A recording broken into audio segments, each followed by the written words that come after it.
Hello there, fellow comrades in the trenches of financial despair.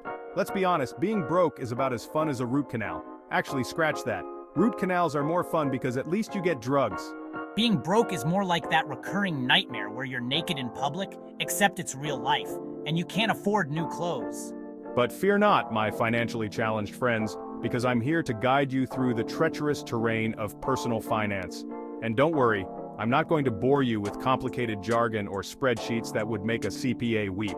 Instead, we'll be using humor because laughter is the best medicine. Well, that and, actual medicine, which you can hopefully afford after reading this.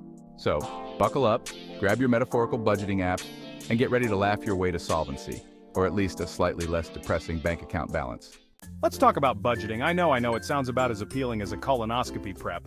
But trust me, it doesn't have to be a soul-crushing exercise in self-deprivation. Think of it more like a financial diet. Instead of depriving yourself of all the good stuff, you're simply making conscious choices about where your money goes. First things first, you need to track your spending. And no, I don't mean stalking your ex on social media to see if they're finally broke and miserable. Though if you happen to stumble upon that information, please report back. I'm talking about actually writing down or using an app because technology, where every dollar is going. You might be surprised and horrified to discover that you're spending $200 a month on avocado toast and lattes. But hey, at least you'll be aware of the problem, which is the first step to fixing it. Now that you've faced the harsh reality of your spending habits, it's time to trim the fat. And by fat, I mean those unnecessary expenses that are sucking your bank account drier than a Kardashian at a water park. Start by identifying your biggest spending culprits. Are you addicted to online shopping? Do you have a subscription service for everything under the sun, including one that sends you a monthly box of artisanal twigs? Honestly, I'm not judging. But what do you do with those twigs? Once you've identified your money-sucking monsters, it's time to slay them. Cancel those subscriptions you don't use. Goodbye, twigs. Start cooking at home more often. Ramen noodles totally count as a home-cooked meal. And find free or cheap alternatives for entertainment. Yeah, it's all about making those small changes that add up to big savings. Let's do this! Section 4. Saving. Treat yourself. Later. Okay, so you've created a budget and slashed your expenses. Now what?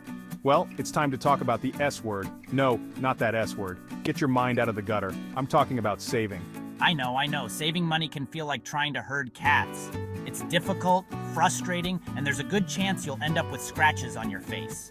But it's important, because having a healthy savings account is like having a financial safety net. It cushions the blow when unexpected expenses pop up, and they always do, because life is a jerk. The key to saving is to make it automatic. Set up a system where a certain amount of money is transferred from your checking account to your savings account each month. You can even give your savings account a fun nickname like Operation Vacation Fund or Emergency Escape from Reality Fund to motivate yourself. Section 5. The joy of financial freedom and other myths. Now, I'm not going to sit here and pretend that achieving financial freedom is easy. It takes time, effort, and a whole lot of delayed gratification. But let me tell you, it's worth it. Imagine a life where you don't have to check your bank account balance every 5 minutes. A life where you can actually afford to go on vacation without having to sell a kidney on the black market. A life where you're not constantly stressed out about money. That's the power of financial freedom. It's not about being rich. It's about having peace of mind and the ability to live life on your own terms. Section 6. Keep on keeping on and saving. So, there you have it, folks. My crash course on how to stop being broke. Remember, it's a marathon, not a sprint. There will be setbacks, temptations, and moments where you just want to say screw it and buy that $500 pair of shoes. Though seriously, what are those shoes made of? Unicorn tears? But don't give up. Keep track of your spending, cut back where you can, and automate your savings. And most importantly, don't be afraid to laugh at the absurdity of it all. After all, if we can't find humor in our financial struggles, we're all doomed. Exactly. Keep on keeping on, folks. You got this.